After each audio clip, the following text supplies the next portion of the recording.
Meline always imagined her life in the quaint village would be simple. Warm sunrises over rolling hills, a gentle breeze carrying the scent of wildflowers, neighbors whose familiarity brought an easy comfort. But life, as she often reminded herself, had a way of inserting the unexpected.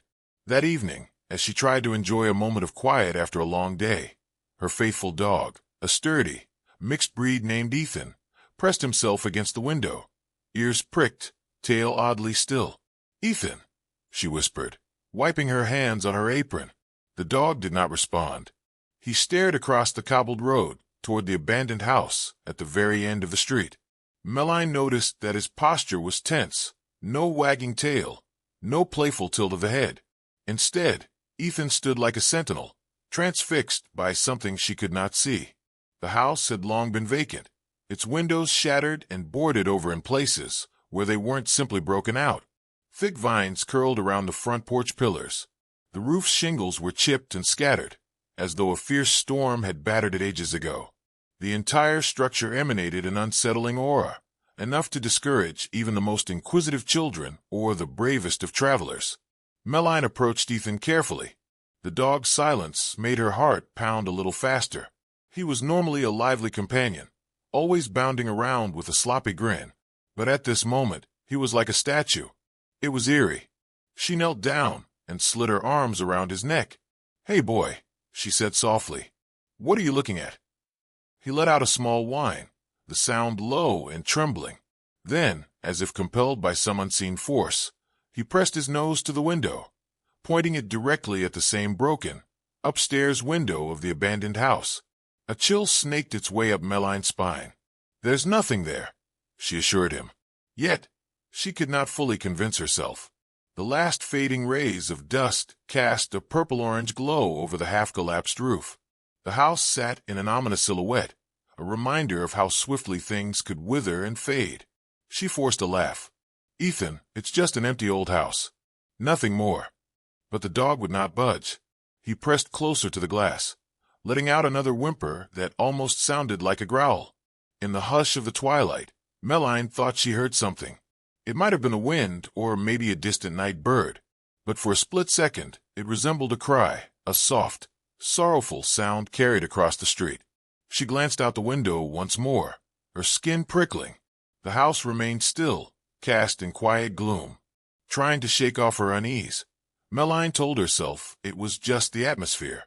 The village folk were prone to gossip, and there had been plenty of rumors about that house.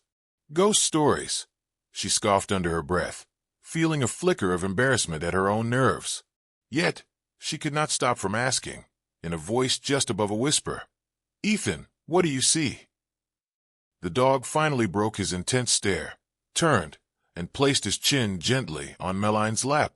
His eyes were wide, and a tremor ran through him. She ruffled his ears. "Come on, boy. Let's head to bed." She looked out once more at the abandoned house, feeling suddenly as if she were being watched. The next day dawned with a bright sun, birds chirping in the eaves of Meline's modest cottage. She woke early, had breakfast, and slipped outside to let Ethan roam in the yard. Usually, Ethan would bounce around, chasing the neighborhood cats or sniffing through Meline's small herb garden.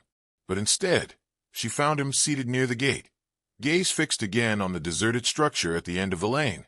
Worry tugged at Meline's thoughts. Ethan was more than her pet. He was her companion, her rock during lonely times. She had lost her husband soon after moving to the village.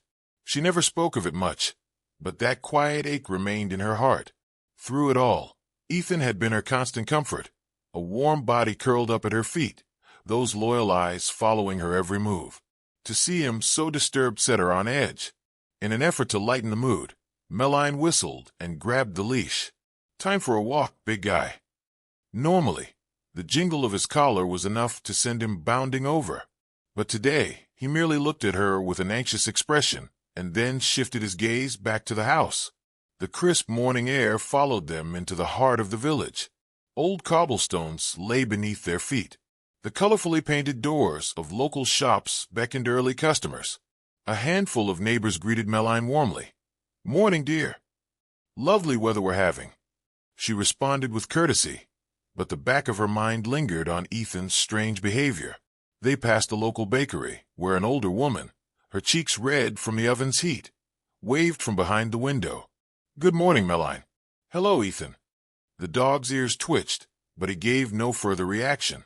Usually, he barked a greeting or wagged his tail fiercely at the promise of a treat. Instead, he stayed close to Meline's side, subdued. Anxious thoughts churned inside her. Was the abandoned house truly spooking him? Or was it something else, an ailment perhaps? She decided to visit her neighbor, Mr. Richard, an older man who had lived in the village longer than anyone else. If there was any truth to the chilling rumors about that house, he would know. Mr. Richard's cottage stood at the edge of the village market, tucked behind a crooked wooden fence that looked older than the local church steeple. A row of climbing roses attempted to add some cheer to the yard's worn appearance. Meline knocked gently, then waited. Through the gnarled glass of the front window, she saw a figure approach. When the door opened, Mr. Richard's kindly but worn face greeted her. His hair was silver white, combed neatly back. He wore a wool cardigan that might have been older than Meline herself. "Good morning," he said, his voice gravelly. Then his eyes landed on Ethan, who stood with a tail hung low, ears half lowered in an apologetic posture. "Why, Ethan, you look troubled." Meline offered a tight smile. "I'm not sure how to explain Mr. Richard. He's been acting so strangely, fixated on that old abandoned house. He seems afraid." At the mention of the house, Mr. Richard's expression turned guarded. He glanced out toward the street, as though checking whether anyone might be eavesdropping. "Let's talk inside." The living room smelled faintly of spiced tea and old books. A tapestry of pictures hung on the walls, some in black and white, capturing the village in older, simpler days. Mr. Richard waved Meline to an armchair, and then gently patted the side of his leg to invite Ethan over. The dog ambled forward cautiously. Mr. Richard rubbed Ethan's head, a thoughtful crease forming on his brow. "You've heard the stories about that place, haven't you?" he asked quietly, taking a seat on a worn, floral-patterned couch. Meline exhaled, shrugging slightly. "I've heard rumors. People say it's haunted. Some claim they've heard cries in the night, but I never paid attention." She stroked Ethan's back, feeling his anxious heartbeat beneath her palm. "I'm not superstitious, Mr. Richard, but it's starting to worry me how obsessed Ethan has become." Mr. Richard nodded slowly. "I understand. Sometimes animals sense things we humans can't, or maybe they're more willing to see things we ignore." He folded his hands together. "That house, it once belonged to a couple named Isabella and Edward, along with their little daughter, Sophia. Folks say Edward was a cruel man, that he tormented his family." His voice caught. "One day, Isabella and Sophia vanished. Edward claimed they ran away, but nobody believed him." A tremor of unease rippled through Meline. She had known the gist, but hearing it directly from Mr. Richard's solemn lips felt more real. Ethan let out a small whine. She patted the dog's head, hoping to soothe him. "So, some say their spirits haunt the place? That's the story." "That's the story," Mr. Richard echoed. He cast a glance at Ethan. "Now, if this dear dog is fixated on the house, there might be a reason. I'd keep a close watch on him. And if you need to talk more, come back whenever you like." Meline nodded, rising to her feet. "Thank you, Mr. Richard. I appreciate it." She gently tugged on Ethan's leash, but the dog lingered, sniffing the corner of the living room as if searching for something. Finally, he followed her out the door. Outside, the sun shone brightly, but Meline felt none of its warmth. A thought nagged at her. If animals could sense the supernatural, what exactly was Ethan picking up? That evening, Meline prepared a simple dinner: roasted vegetables, homemade bread, a bit of leftover stew. She whistled for Ethan, expecting him to trot into the kitchen, tail wagging for scraps. He did appear, but with unusual reluctance. His eyes kept darting toward the window, facing the street, and beyond it, the deserted house. She set down a small dish of dog food, which Ethan typically devoured. This time, he merely sniffed, then patted away, returning to the window with restless energy. His nose bumped against the glass. He let out a low growl, the hair on his neck bristling. "Ethan." Meline's voice was gentle but laced with concern. What's gotten into you? She approached, her heart thrumming. She couldn't see a single thing outside. Night had fallen, and the abandoned house was just a looming shadow. Then, out of nowhere, a sound pierced the silence, a faint sobbing. Melline froze. It had to be the wind, she told herself, or maybe a stray cat yowling in an alley. Yet, it genuinely sounded like a person weeping. Ethan's ears twitched. He whimpered softly, pressing closer to the window. A sudden chill enveloped Melline. She reached out and drew the curtains shut with trembling fingers. "It's nothing," she whispered, though her own voice faltered. In the back of her mind, she thought, is it possible the stories are true? Is there a reason Ethan senses something I can't? She forced herself to move away from the window and poured water into Ethan's bowl. "Come on, boy. Let's try to sleep." Together, they ascended the short flight of stairs to her bedroom. Normally, Ethan slept in his own cushioned bed in the corner, but tonight she patted the spot beside her, craving the reassurance of his presence. He hopped up, curling his body at her feet. Rain began to patter against the windows, a soft, steady rhythm. Melline switched off the bedside lamp and closed her eyes, determined to rest. But she couldn't quite rid herself of the image of that vacant house. She tossed and turned. At some indiscernible hour, her slumber was broken by a low growl from Ethan. She opened her eyes to see his ears pricked, muscles rigid. He stared at the dark silhouette of the window. Lightning flashed, illuminating the room. In that split second, Melline glimpsed the glass shaking an illusion? Or had it really quivered as though tapped by unseen fingers? Thunder rumbled, and she squeezed her eyes shut. Maybe it was just a storm.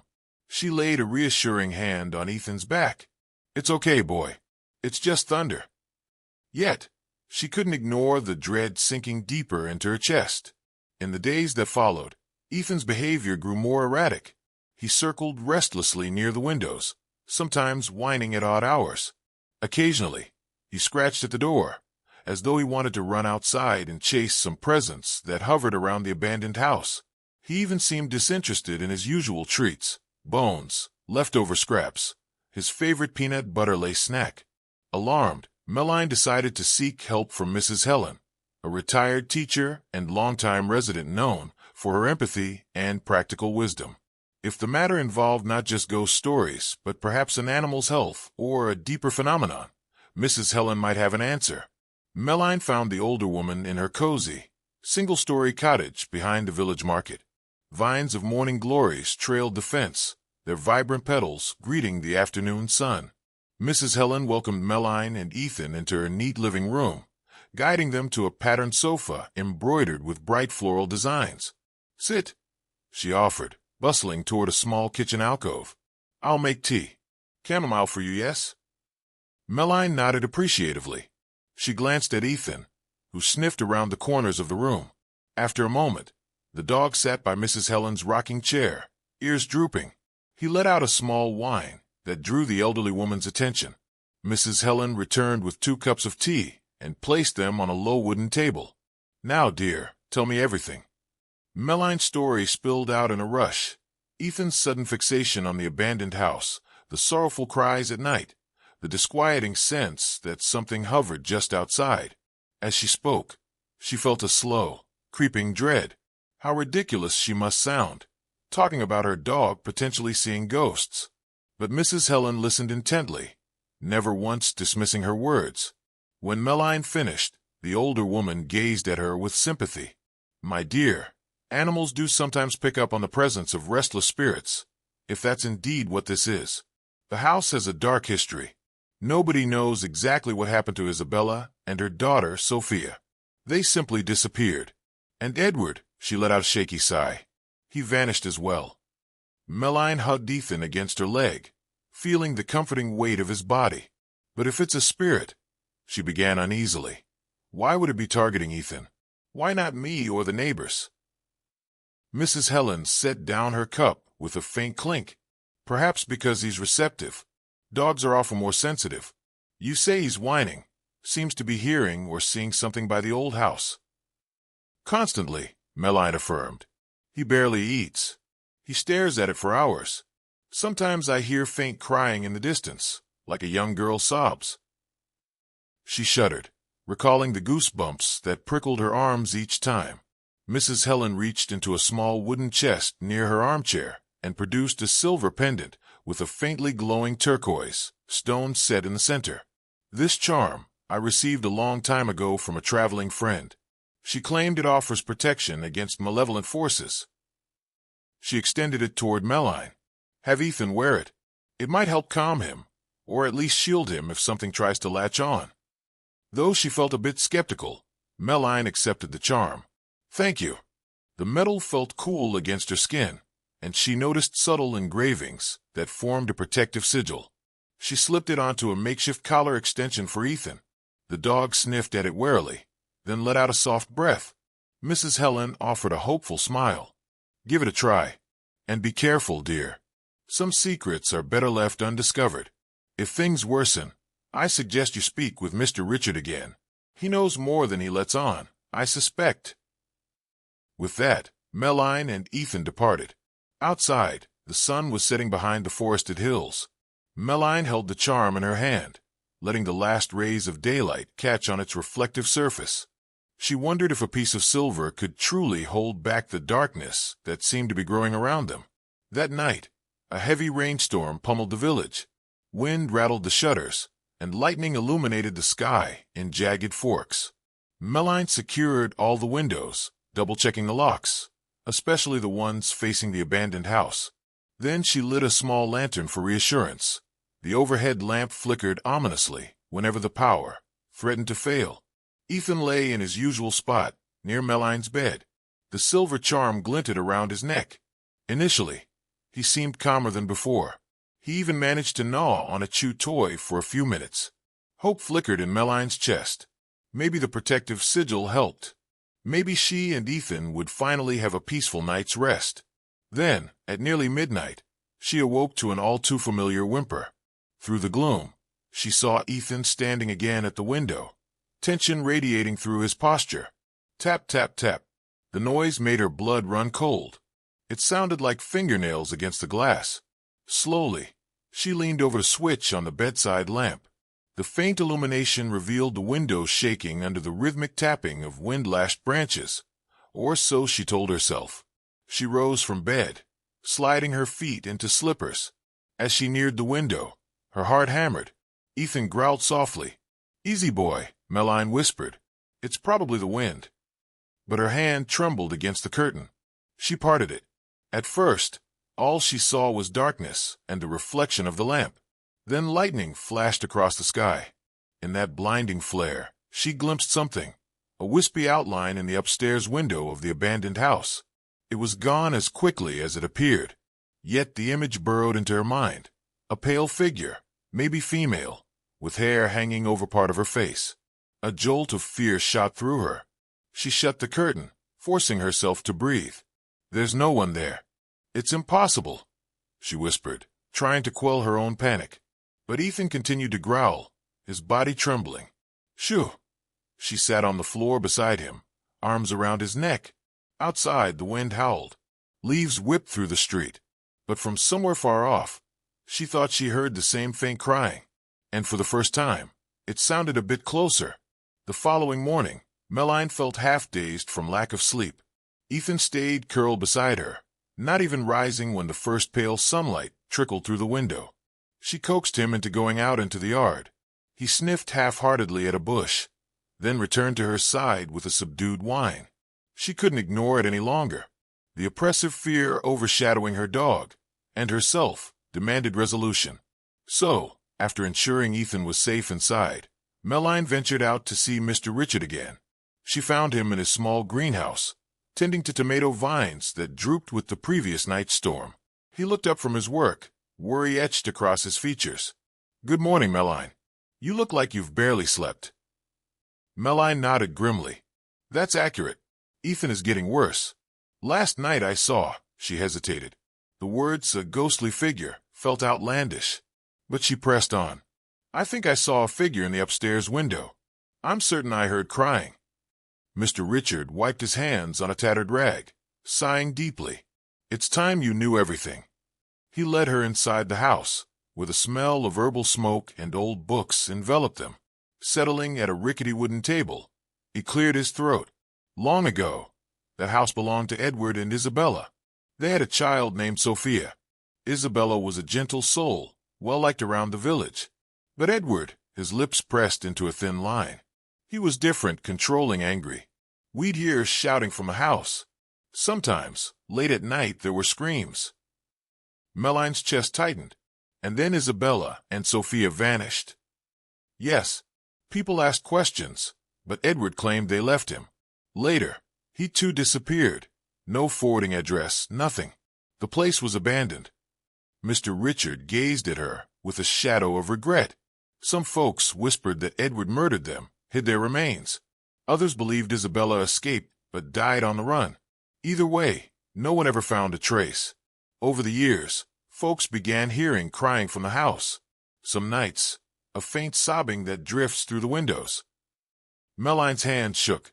But why would it focus on Ethan, on a dog? Mr. Richard shrugged. If Isabella's spirit is trapped there, or Sophia's spirit is still lost and searching for someone kind, sometimes an animal's purity can attract a restless soul, especially if it's a child's spirit. They sense the warmth and unconditional acceptance in a dog's heart. A wave of sorrow swept through Meline. "What can we do?" she asked, feeling tears threaten. "I just want Ethan to be safe. And if someone's spirit is in pain, how do we help them find peace?" Mr. Richard reached for a small, worn photograph album. Flipping it open, he produced a black-and-white image. It showed a young woman with dark, curly hair, her arms around a little girl. They both looked at the camera with reserved smiles. "Isabella and Sophia," he said quietly. "It breaks my heart to think they never had a proper end." Closing the album, he met Meline's gaze. The only way to free a spirit is to lay it to rest properly. Find what was lost or hidden. Bring it into the light. His eyes turned grim. That would likely mean finding definitive proof of Isabella and Sophia's fate. Meline's stomach nodded. "You mean search the house?" He nodded slowly. "I know you're scared. Everyone is. But if you don't, who will? And if it truly is their spirits, they deserve peace." She swallowed hard. The idea of breaking into the house at night to search for remains or any evidence chilled her more than any ghost story.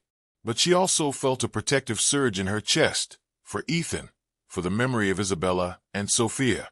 "I'll do it," she said, her voice trembling with resolve. "But I can't go alone. Will you help me?" Mr. Richard's face looked weary, yet determined. "I will. Tomorrow night. Bring Ethan if it makes you feel safer, but watch him closely. Who knows what we'll find?" The rest of that day passed in a blur.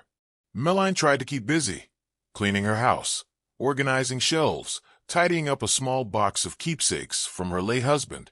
She was especially careful in rechecking Ethan's collar and the silver charm. Perhaps it was her imagination, but he seemed a bit calmer with it on, as though some intangible barrier stood between him and the unseen. In the afternoon, she ventured into the village square to gather supplies for the night ahead. She bought a sturdy flashlight, extra batteries, and a small spool of rope. The entire time, her stomach quivered with nerves. What if they discovered something horrible in that basement? She forced herself to breathe deeply. While finishing her errands, she bumped into a friend, Claire, a warm-hearted woman who ran the local candle shop. "Meline, you look like you've seen a ghost," Claire joked, then frowned at Meline's troubled expression. "What's wrong?" Though Meline hesitated to share too much, she found herself telling Claire a truncated version of her troubles. To her surprise, Claire listened without ridicule. "That house, people do talk," Claire admitted, handing Meline a small bag of handmade candles. "Take these. Some are infused with herbs said to ward off negative energy. Might be nonsense, but it can't hurt." Tears of relief stung Meline's eyes as she hugged Claire. "Thank you. I appreciate it more than you know." People had often dismissed ghost stories with laughter, yet Claire was offering genuine concern. On the way home, Meline's nerves only mounted, but she clutched the candles and reminded herself that soon, perhaps, all this would be resolved. The following evening arrived with the hush of a starless sky. Clouds stretched across the heavens, blocking even a hint of moonlight. Meline put on sturdy boots and an old jacket. Her heart drummed so loudly that Ethan, attuned to her every emotional tremor, kept sniffing her anxiously. "Easy," she murmured, giving him a gentle pat. "We'll be back before you know it." In her pocket, she carried the rope, flashlight, and a candle from Claire. She clipped a leash onto Ethan's collar, ensuring she had good control in case he tried to run off. Then, with trembling resolve, she stepped outside. Mr. Richard stood at the fence, holding his own flashlight and a ragged satchel. He offered a grim nod. "Shall we?"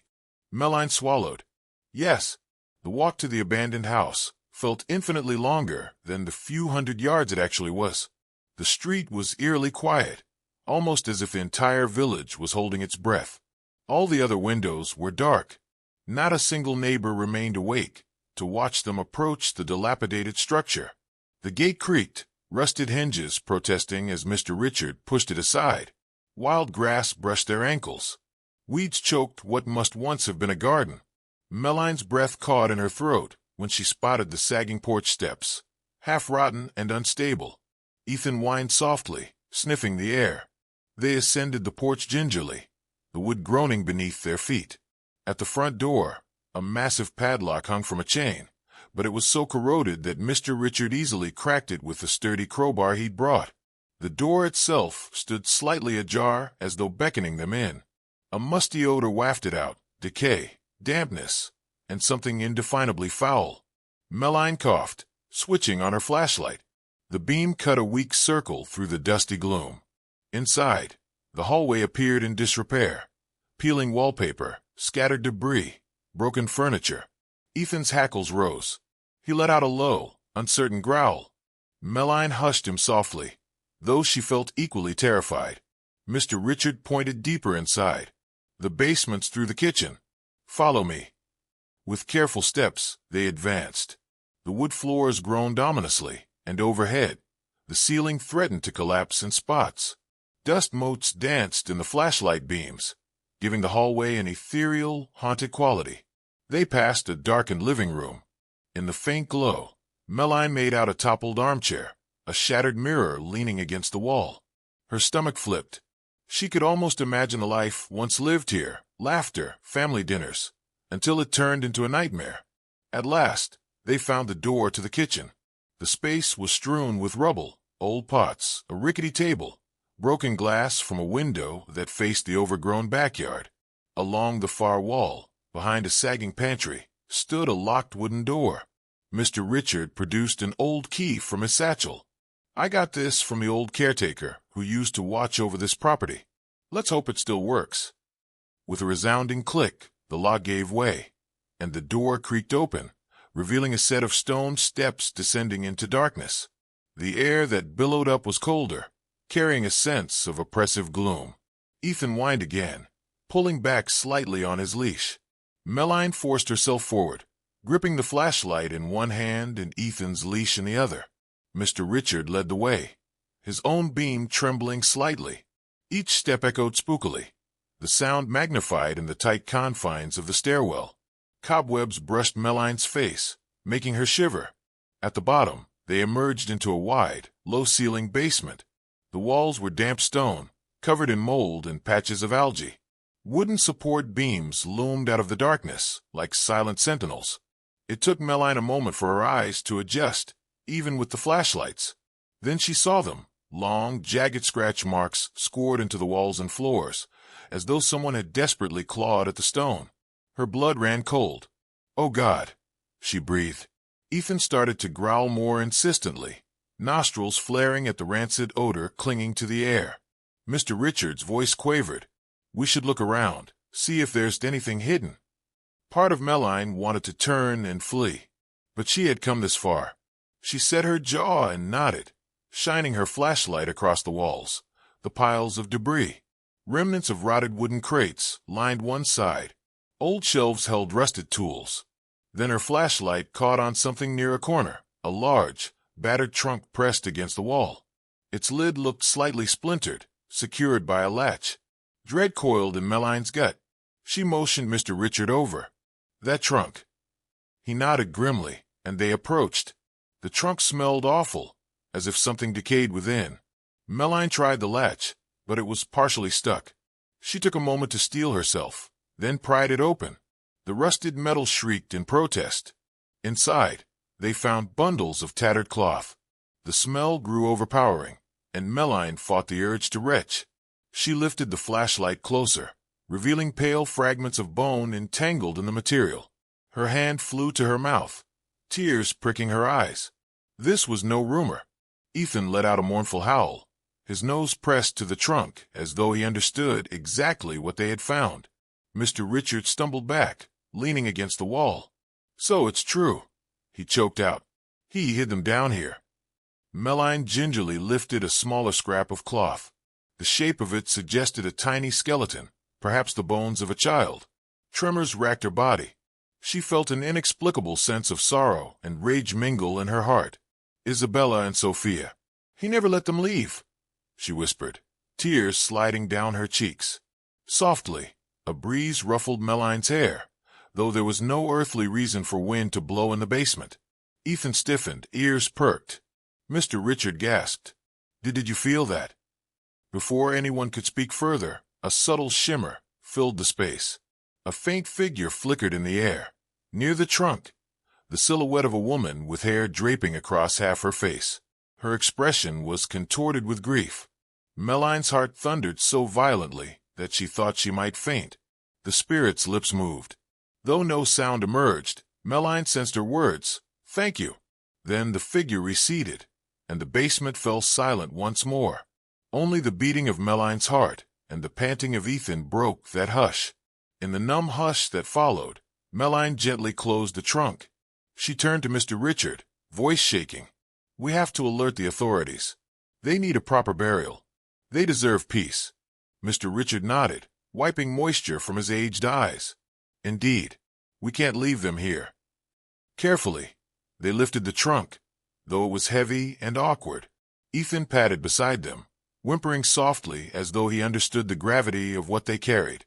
Every so often, Melline felt a strange warmth, like a gentle presence encouraging her forward. When they finally emerged into the kitchen, the house seemed somehow different. The old boards no longer creaked with the same ominous intensity. The air felt less suffocating. Even so, Melline trembled with relief when they finally stepped through the front door into the night air. They carried the trunk down the front steps, setting it gently on the lawn. Melline's legs threatened to give out from exhaustion and emotional upheaval. She sank to the grass, letting out a ragged breath. Ethan pressed his muzzle to her arm, his eyes reflecting empathy and unwavering loyalty. Mr. Richard looked up at the roiling clouds overhead. Isabella and Sophia can finally be laid to rest. After all these years, his voice trailed off. A faint wind swept through, rustling the overgrown weeds. The old house loomed behind them, but for the first time, Melline no longer felt the same suffocating dread. She could almost sense gratitude drifting in that breeze. "We'll call the police," she whispered to Mr. Richard, pulling out her phone. "It's time to finish this." The next day, the village was abuzz with news. Remains had been discovered in the old abandoned house. Police vehicles lined the once deserted road. Yellow tape stretched across the yard. A small crowd gathered at a respectful distance, hushed whispers passing between neighbors. Melline stayed by the gate with Ethan, her stomach knotted in tension. A middle-aged detective, wearing a rumpled gray suit, approached. He offered her a solemn nod. "You're the one who reported the discovery?" She nodded. "Yes, my neighbor, Mr. Richard, and we found them last night." The detective flipped open a notepad. The remains appear to belong to a woman and a child, both likely decades old. "We'll need to confirm through forensic tests, but it matches the missing person's reports from around 30 years ago. Thank you for doing the right thing." Melline lowered her gaze, tears threatening once more. "I just hope this means they'll finally get justice." The detective offered a kind smile. "We'll do our best to locate Edward, if he's still alive. With modern records and DNA, we have a chance." He paused, eyeing Ethan. "Your dog's quite a hero, you know. If not for him drawing your attention, this case might have remained unsolved." Melline blinked, a surge of pride and emotion swelling in her chest. Ethan gazed up at her, tail wagging faintly. She stroked his ears, feeling her heart brim with gratitude toward her loyal companion. Over the following week, rumors flew. Some said Edward had fled the country. Others believed he'd changed his name and was living in the city. A flurry of phone calls, police bulletins, and investigative leads circulated beyond the village. Melline tried to keep her distance from the chaos, focusing on caring for Ethan and managing her own mental well-being. But inside, she ached for resolution. She couldn't stop picturing that trunk, those tattered remains of a mother and child who never got a chance to escape, and the faint, sorrowful figure that had appeared in the basement, Isabella's spirit, finally found. One early afternoon, as Melline finished watering the pots of herbs in her kitchen window, a loud knock startled her. She opened the door to find the detective from before, flanked by two uniformed officers. Anxiety coiled in her stomach. Yes. He removed his hat, revealing damp hair, apparently. It had started to drizzle outside. We have news. Mr. Edward has been located and arrested. A rush of breath escaped her. Where? In a small town across the border. He's an old man now, living under a different name. But once we found partial matches in the DNA from the remains, we had enough to track down leads. He tried to deny everything, but there are more than enough signs pointing to him. The detective's face hardened. We'll be pressing charges for murder and concealing the crime. Melline's throat felt tight. So he'll finally pay for what he did. The detective nodded. Justice can be slow, but yes, we'll ensure that it happens. He cleared his throat, glancing at Ethan, who ambled over to sniff the visitor's shoes. You and Mr. Richard may be asked to testify or provide statements about how you found the remains. But for now, rest easy. Relief mingled with lingering sorrow. She thanked the detective and watched as the squad car pulled away. Then she knelt down and hugged Ethan. You did it, boy. We found them. They won't be forgotten anymore. The dog wagged his tail, licking her cheek. Perhaps he didn't fully understand the complexities of the moment, but his unwavering devotion radiated through that simple gesture. With Edward arrested, the tragedy that once haunted the abandoned house moved into the open.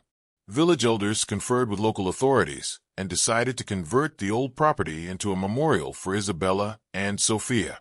Although the building was in disrepair, efforts began to clean and restore at least the exterior. Curious onlookers sometimes stopped by, laying flowers near the gate or muttering prayers. Melline walked Ethan there daily, hoping the dog's anxiety would ease now that the truth had emerged. Slowly, Ethan's behavior improved. He no longer stared at the upstairs window with fear. His tail wagged more frequently, as if a heavy burden had been lifted from him. One sunny afternoon, a small group of volunteers gathered outside the house. They hammered boards, patched holes, and discussed how best to honor the memory of the mother and child.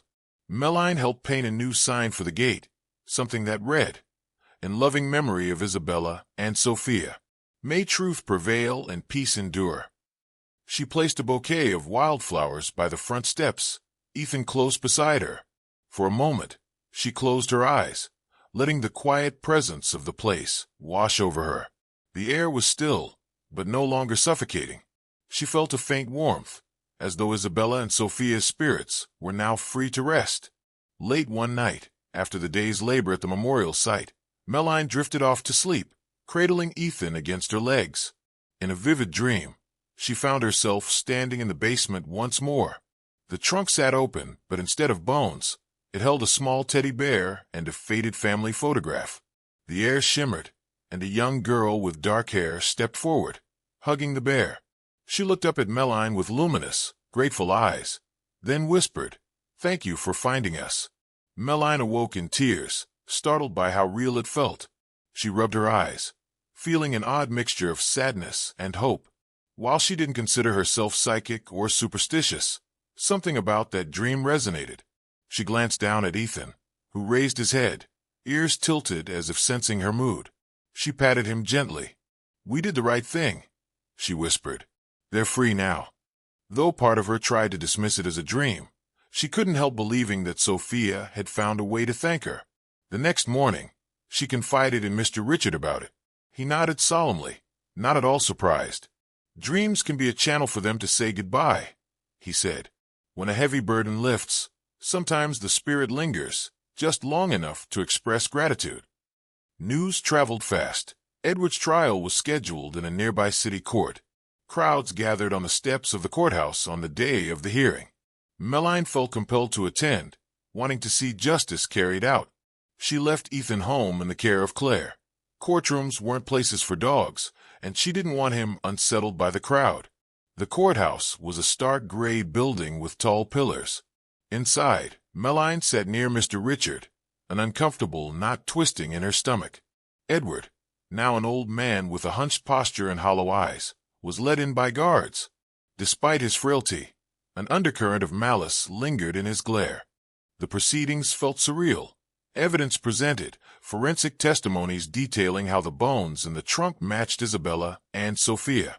A battered diary was introduced, a diary once kept by Isabella, found in Edward's possessions when the police searched his apartment. It described isolation, abuse, and repeated threats from Edward if she ever tried to leave. Page by page, the court heard heartbreaking confessions. Meline's hands balled into fists, tears burning her eyes. She felt Mr. Richard's comforting hand on her shoulder. Looking to the jury, she saw shared horror and anger etched into their expressions. In the end, the judge delivered a resounding verdict, guilty of first-degree murder and concealment of a crime. The old man seemed to deflate at those words, no longer able to protest. His sentence: life in prison without the possibility of parole. As they led him away, Edward's once defiant eyes flickered with a strange hollowness. Outside the courthouse, Meline exhaled a trembling breath. She stared up at the wide expanse of sky, no longer obstructed by dark clouds. Though nothing could erase the horrors that Isabella and Sophia had endured, at least a man who stole their lives would never walk free again. Word of Edward's conviction reinvigorated the small village. People who had once avoided the abandoned house now gathered around it, placing fresh flowers, lighting candles, whispering prayers. A sense of unity flourished, as though the community had come together in a collective vow to honor those lost. They hung a plaque at the front entrance, in memory of Isabella and Sophia. May their spirits find eternal peace, and may justice always triumph over cruelty. Meline stood before the plaque with Ethan at her side. The dog wagged his tail slowly, as if sensing that the place was no longer oppressive or fearful. The synergy of goodwill and compassion felt almost tangible in the air. Mrs. Helen arrived, carrying a small wreath of lavender and rosemary, both symbolic of remembrance and protection. She placed it near the plaque, tears glimmering in her kind eyes. "It's done, dear," she murmured to Meline. "They're at peace now." Meline nodded, hugging Ethan close. "Yes, they are." In the weeks that followed, the story of Isabella and Sophia, along with Meline's role in uncovering the truth, spread beyond the village. A regional news channel even interviewed her briefly. She spoke softly about how she had been guided by her dog's inexplicable fixation on the house. Reporters, initially skeptical, found themselves moved by the sincerity of her story. Meline never sought any personal spotlight. She simply wanted the tale of Isabella and Sophia to be acknowledged. If shining a light on domestic abuse and the need to listen to warning signs could save another life, then some good might come of this tragedy. Ethan, for his part, returned to his lively self. He bounded around the yard, tail wagging whenever Meline looked his way. He even resumed chasing the neighbor's cat, to the cat's enduring annoyance. At home, Meline kept the silver charm that Mrs. Helen had given them. She didn't remove it from Ethan's collar, feeling it was symbolic of what they had endured together. From time to time, Meline would walk past the house-turned memorial, leaving flowers or simply pausing to reflect. The memory of that night in the basement still brought a chill, but it was tempered by the knowledge that Isabella and Sophia's story had finally been heard. As the village grew accustomed to the memorial, a small group of researchers arrived, intrigued by stories of hauntings and final rest. They were historians, archivists, and amateur paranormal investigators. Initially, Meline was wary.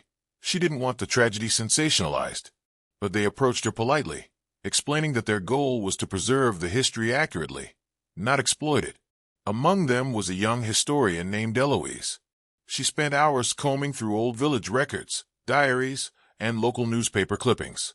She interviewed Mr. Richard extensively, then sought out Meline. Over tea in Meline's kitchen, Eloise asked, "Can you tell me exactly what happened that night? The night you went into the house with Mr. Richard?" Meline hesitated, glancing at Ethan. "It was unsettling," she began. She recounted the scratching on the walls, the trunk in the basement, the faint shape of Isabella's spirit. By the end, Eloise was wiping away tears.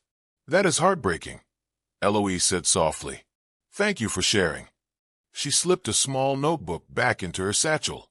"I hope to write a thorough article on this, so the story is remembered with empathy, not just as a grim tale." Meline nodded, grateful to see that Eloise genuinely cared about respecting the memory of the victims. Respect was the key, she realized. It was not about sensational ghost stories. It was about telling the story of a mother and child who had been silenced and ensuring that never happened again. Despite the sense of closure, Meline found her nights still occasionally disturbed by dreams. Dreams of a faint child's laughter or a fleeting figure outside her window. She tried to brush it off. Perhaps it was her subconscious grappling with all that had happened. One particularly still evening, she stepped outside with Ethan for a quick walk. The moon was full, bathing the village in an otherworldly silver glow. As they passed the memorial house, Ethan paused, ears alert. Meline glanced at the windows, half expecting to see a face in the darkness. But the house looked peaceful. The newly placed memorial plaque shone under the moonlight. Vines had been trimmed away, and volunteers had cleaned the porch. Meline took a moment to kneel and place a hand on the porch railing. "Thank you," she thought, not sure whom she was addressing, Isabella or Sophia, or maybe the intangible presence that guided her dog. Ethan let out a soft whine, then leaned into Meline's side. She smiled, ruffling his fur. They turned to leave. Yet, on the breeze, Meline could have sworn she heard a gentle giggle, childlike and free. She paused, heart fluttering. The sound died away as quickly as it came. They walked home in silence, Meline's mind whirling with the possibility that perhaps the final echoes of Sophia were not bound in sorrow anymore, but in peaceful release. Months passed, and spring arrived with fresh blossoms, painting the village in soft pinks and yellows. The once abandoned house underwent a partial transformation. The interior was unsafe for living, but local carpenters stabilized the main floor so visitors could step inside. Walls displayed pictures of Isabella and Sophia, happy times, gleaned from old albums donated by distant relatives. A gentle stream of visitors came by, leaving heartfelt notes and ribbons. Meline often volunteered at the memorial, guiding newcomers and sharing what she knew. She was no longer haunted by fear, but motivated by a sense of reverence for the departed. With Ethan at her side, tail wagging, she found it easier to speak about her experiences. Mr. Richard occasionally joined her, telling older villagers how he remembered seeing Isabella buy fresh flowers at the market. "She always wore a smile," he reminisced, voice thick with emotion. "We didn't know she was suffering behind closed doors. That's the biggest tragedy." One bright Saturday, they organized a fundraising event at the memorial, with proceeds going to a charity dedicated to victims of domestic violence. Tables were set up, lined with homemade pastries and crafts. Children played on the lawn, unafraid of the once scary house. Ethan dashed about, sniffing at every table, soliciting affectionate pats from visitors. Meline kept a watchful eye, occasionally warning him not to snatch cookies from unwary children. "You little rascal," she chided when he nearly grabbed a muffin from a low table. Friends and neighbors, once hesitant to approach the property, now mingled freely. Claire sold her special candles, explaining which herbs symbolized protection or remembrance. Mrs. Helen offered reading lessons for youngsters, referencing old stories that carried moral lessons about compassion and courage. Under a canopy of spring sunlight, it felt like the house itself breathed a sigh of relief, no longer weighed down by secrets, but uplifted by a community's resolve to heal. Late in the afternoon, as the event began winding down, a stranger arrived, a frail woman in her 60s, wearing a faded yellow dress. She had silver hair pinned in a loose bun. Approaching Meline with watery eyes, She extended a trembling hand. "You don't know me," she said, voice quavering. "But I'm Isabella's cousin, Agnes. I live in the neighboring province. I only recently discovered what happened, that her remains were found here." Emotion clogged Meline's throat. She gently clasped Agnes's hand. "I'm so sorry for your loss.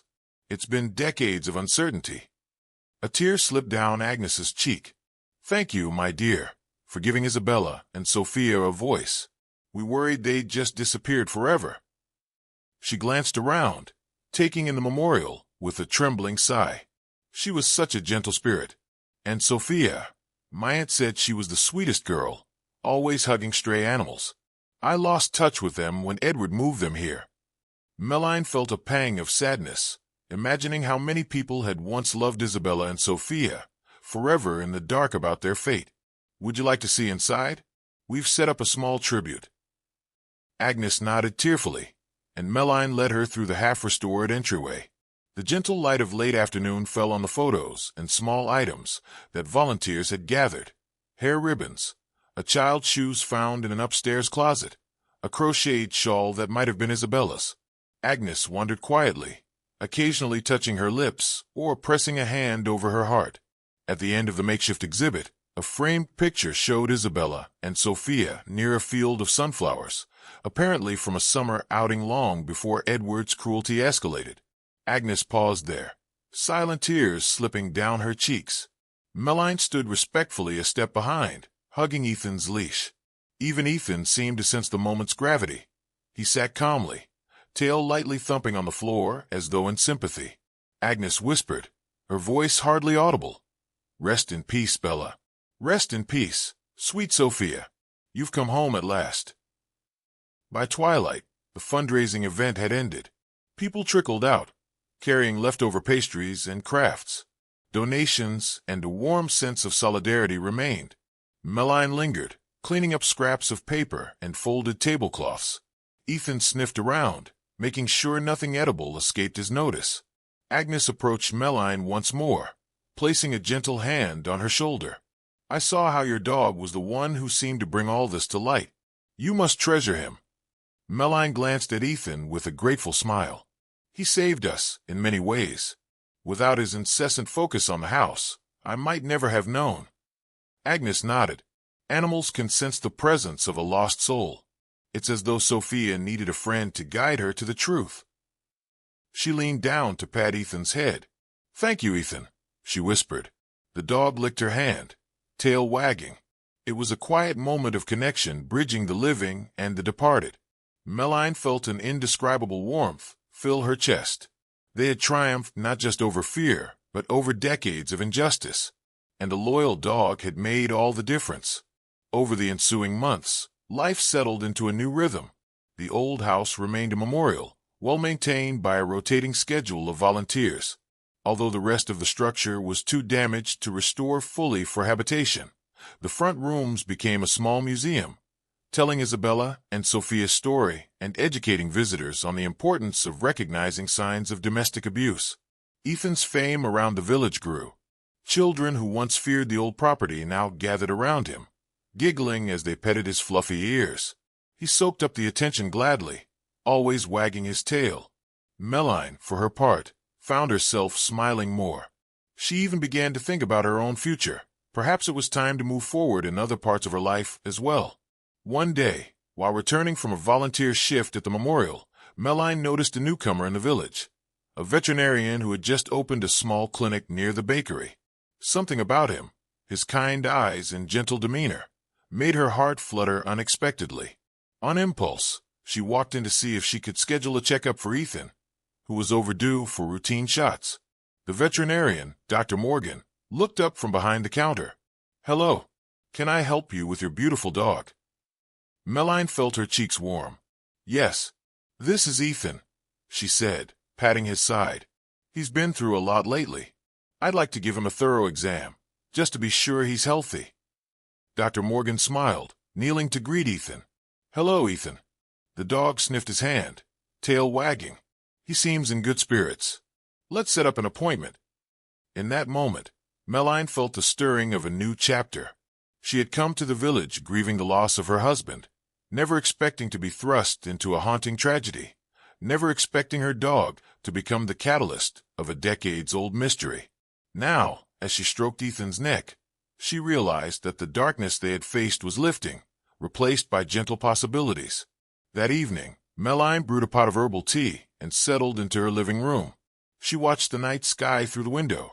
No longer did she feel dread when glancing toward the abandoned house. Instead, she felt a calm acceptance of its presence. She'd grown to see the house not as a source of horror, but as a testament to resilience and the power of truth. Ethan lay on the rug, paws tucked under his head, watching her contentedly. Meline reached over, scratched behind his ears. "It's been quite a journey, huh, boy?" The dog gave a soft, affirmative chuff. In the corner of the room sat the silver charm for Mrs. Helen, carefully displayed in a glass case. Meline had replaced it with a simpler tag on Ethan's collar, but kept the charm as a reminder of the strange nights they endured and the unwavering devotion that carried them through. Sometimes, Meline thought about Isabella's spirit, how she had appeared just once in the basement. The memory gave her a lingering sense of wonder. She hoped that wherever Isabella and Sophia were now, they felt peace, free from the shadows of their past. Meline sipped her tea, letting the warmth spread through her. Tomorrow, she would head back to the memorial to help plant a bed of wildflowers around the property. Agnes had suggested daisies and lilies, Sophia's favorites, apparently. More than anything, Meline looked forward to a future unburdened by unanswered questions. The unknown had been revealed, and in its place, compassion and justice took root. As she finally set her cup aside and turned off the lights, a sense of gratitude welled up in her chest. Love had triumphed over fear. Truth had conquered lies. And it all began with a dog's unwavering gaze fixed on an abandoned house, a silent cry that could no longer remain hidden. Months turned into a full year. Under the watchful guidance of volunteers and local historians, the old house's memorial grew more established. On a mild summer evening, exactly 1 year after the trunk was discovered, Meline walked Ethan to the memorial site. A gentle breeze caressed the newly planted wildflowers. Their petals stirred like whispering voices, a soft lullaby in the twilight. Meline paused at the porch, reading the inscription on the plaque. "Isabella and Sophia, those silenced once by cruelty, your voices now echo in our hearts. May you forever rest in gentle peace." Ethan nosed her leg gently, then turned his muzzle toward the upstairs window. But instead of growling or trembling, he simply gazed upon it with curious calm. No ghosts peered back. No wails echoed through the darkness. The house stood in a hush of reverence. Closing her eyes, Meline silently thanked whatever force guided them to uncover the truth. Perhaps it was mere coincidence. Perhaps it was fate. She leaned down, wrapping her arms around Ethan's neck. "Thank you, my brave boy," she whispered. "None of this would have happened without you." He let out a soft huff of contentment, pressing his warm, furry head against her. In the distance, a nightingale began to sing, a pure, melodic sound that drifted through the star-flecked sky. It felt like a blessing upon the entire village. Together, Meline and Ethan turned away from the house, stepping off the porch and onto the cobblestone path. Her heart felt lighter than it had in years, brimming with quiet joy. The night stretched ahead, not with foreboding, but with the promise of better tomorrows. Isabella and Sophia were no longer alone, their story no longer buried in shadows. As she guided Ethan back to their cottage, she couldn't help glancing up at the moon. It shone bright and radiant, illuminating the road in silver. And in its light, she felt the gentle brush of a mother's love, a child's laugh, and a dog's boundless loyalty, echoes of a past redeemed by truth, forever guiding them forward.